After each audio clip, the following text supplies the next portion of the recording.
Yo, what's up, folks? Okay, so we've been doing dehydration labs the last 2 days in class on Monday and Tuesday, and now we want to do a practice quiz of a lab all by yourself. Now, on Friday, you will have to do the calculations for an entire dehydration lab without any assistance from anyone, and you'll only be given 3 pieces of data. The first one will be the mass of the crucible. Secondly, you'll be given the mass of the hydrated sample, so the waters are still stuck to that sample.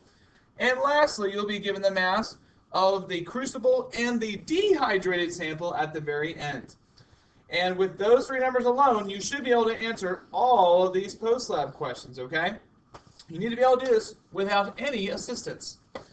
Now, before I even get into a lab like this, I like to go ahead and calculate my formula weights. So I'm going to go ahead and take note. All right, this is about cobalt nitrate. This is about cobalt nitrate, and here's the formula right here, CONO3 2. So there's a couple of nitrates to go with that one cobalt. So I'm going to make sure I can calculate this out. A lot of folks like to do this on scrap paper before they get to any of the post-lab questions. I recommend following that strategy. Now, in the future, in the near future I should say, you guys are really going to have to be able to do formula weights in your sleep and to know to do that right when you start a problem. It's sort of like when you come to my room and you just automatically wash your hands these days without me really needing to tell you. You're going to want to start calculating formula weights almost in an automatic fashion, if you will. Now, I will show you the work of this formula weight calculation really thoroughly for now, but in the near future, my answer keys and videos will start skipping a few steps as you really get your feet wet with formula weight. I'm going to go ahead and write out all my elements for now. I got my cobalts, my nitrogens, and my oxygens. I have 1 cobalt, 2 nitrogens, and 6 oxygens in this particular compound. Now, each cobalt has a mass, according to the periodic table, of 59, giving me a total of 59 from cobalts. Each nitrogen has a mass of 14, giving me a total of 28. And each oxygen has a mass of 16, giving me a 96 from my oxygens. If I add all of these up, they come out to be $1.83. So there goes that. Now, my water formula weight, a lot of you guys may already have this memorized, and I encourage you to memorize it if you haven't already. But if I were to write out the whole calculation, I got some H's and some O's. I've got 2 H's, 1 O. Each H has a mass of 1. Each O has a mass of 16. When you add all that up, you get a mass, or formula weight of 18 for water. You want to keep those in mind. And another thing you want to keep in mind, for these dehydration practice quizzes, you want to make sure you're understanding what you're doing and the why behind your calculations instead of memorizing a certain path. I don't want to create mindless memorizing sheep. I want students to really understand why they're doing the calculations that they're doing. So don't forget, we have this cobalt nitrate. How many waters are attached to this cobalt nitrate? I don't know. Could be 4, 6, 7, 8. Who has any idea how many waters? But when we dehydrate it, also known as the anhydrous, when the waters pop off and they go into the air of the classroom or wherever it is you're doing this lab, we want to make sure that we know how many waters came off. So that's where we're going. Let's go ahead and take a look at our lab handout. So like I said, these 3 data points in yellow are all you need. So the first question is, what was the mass of the dehydrated cobalt nitrate? Now before I even forget, I want to make sure, hey, the formula weight of this guy was 183. I encourage a lot of you guys to write that down, maybe put a nice little star or box around it, so you know to use that later. Okay, so back to this. What was the mass of the dehydrated cobalt nitrate?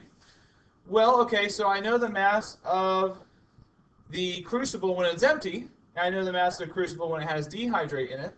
So here's what I can do. If I take the mass of the crucible with the dehydrate in it at the end, okay, so that's that last data point. If I subtract the empty crucible when there's nothing in it, I should be left with just the mass of the dehydrate. So in this particular lab, I had exactly 1.67 grams of cobalt nitrate, pure cobalt nitrate with no waters attached to it. Now the next question asks me, how many moles of this cobalt nitrate were formed in this reaction? Well, let's remember, with this new mole equation, you need to be very consistent with your units. If I want the moles of cobalt nitrate, I need to use the mass of cobalt nitrate in the formula weight of cobalt nitrate. Okay? Cobalt nitrate, cobalt nitrate, cobalt nitrate. Make sure you are consistent. So if I'm coming in here, I want the moles of cobalt nitrate. That means I'm going to use the mass of cobalt nitrate. So that 1.67. That was this guy right here. Boom. Now I'm going to use the formula weight of cobalt nitrate. So that's the 183 from up there. Part of the reason why I'm emphasizing cobalt nitrate so many times right now is because there are other formula weights in this problem. There are other masses in this problem. And we need to be very clear which ones we need for this calculation in question 2. So if I plug this into my calculator, 1.67 divided by 183, I'm going to find that I have 0.091 moles of cobalt nitrate. Okay? I'm labeling that like a boss, making sure there's no chance for me to get confused later or to accidentally use the wrong numerical value. Now, so in question number 3 here, we want the mass of the water. Okay, so we need to make sure we're not calculating the mass of cobalt nitrate on accident here or something like that. We want the water only.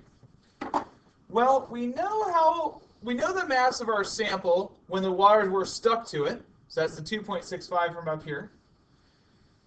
Based on question 1, we also know the mass of the dehydrated sample when the waters were removed. So here's what we can do.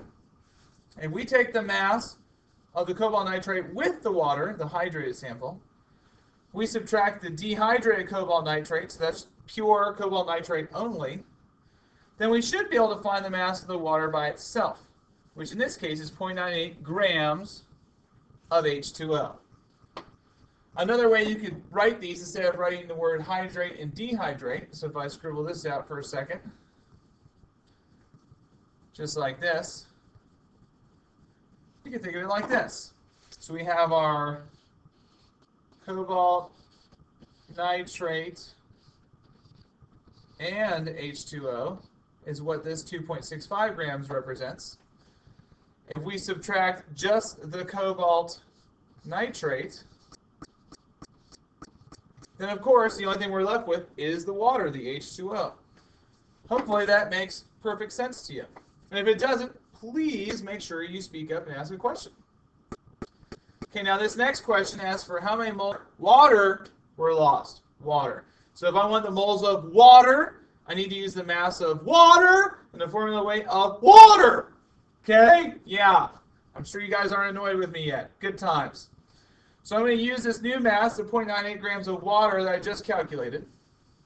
I'm going to divide it by the formula weight of water, which remember, formula weight of water was 18 from back here. So I'm coming back down here. This 0.98 grams of water gets divided by the 18 of the formula weight of water. Plug that into my calculator. I'll find out I have 0.054 moles of water. Yeah. Okay. We're getting towards the home stretch here. Now, what is the mole ratio? What is the ratio between the moles of dehydrated cobalt nitrate and the moles of water? How many cobalt nitrates do we have for every H2O? Well, based on our calculations, we had 0.0091 moles of cobalt nitrate for every 0.054 moles of water. And I'm sort of underlining that.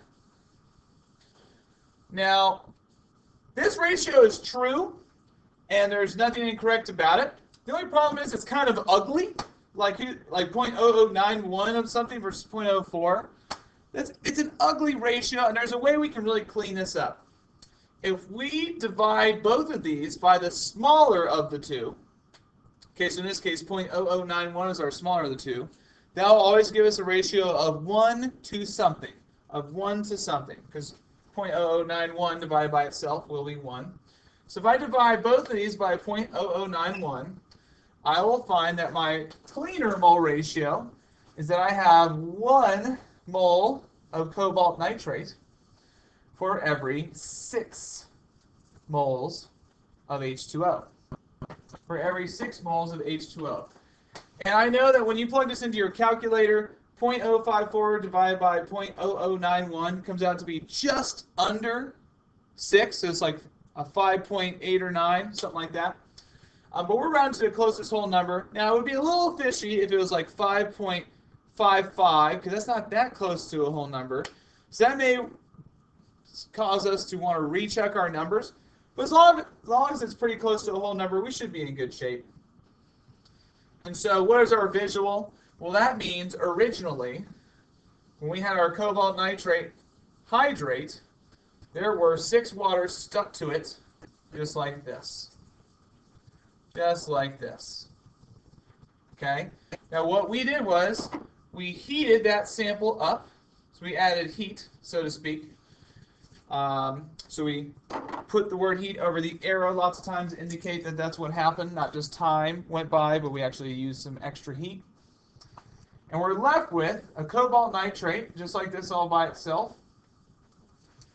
And these 6 waters right here. 6 H2Os. So I couldn't draw all 6 H2Os, but so sometimes you'll run out of space on your paper. You can do something like this where you do 6 times H2O if you want to.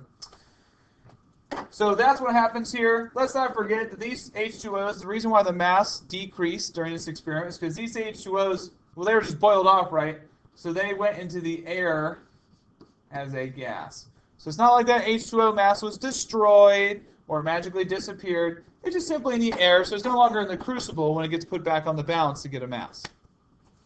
So that's how you do a dehydration calculation. Again, you need to be able to do this all by yourself this coming Friday on Schoology. Now, you do have another practice quiz in your packet, so it's on the back side of the page you were just working on, where you can go ahead and do this whole thing by yourself. So we got the same 6 questions here, but with different numbers and with a different compound. This time it's sodium sulfate. I've also included a few more practice quizzes that are not in your packet, but they're down below, even further below than this sodium sulfate key. You can take a look at those quizzes. You can print them off or just look at them on your computer screen. Their keys are below as well, just in case you need any extra practice. So if you want to do this 2 or 3 or maybe even 4 total times, you're more than welcome to do so. Please email me if you have questions, nerds. All right, go get them!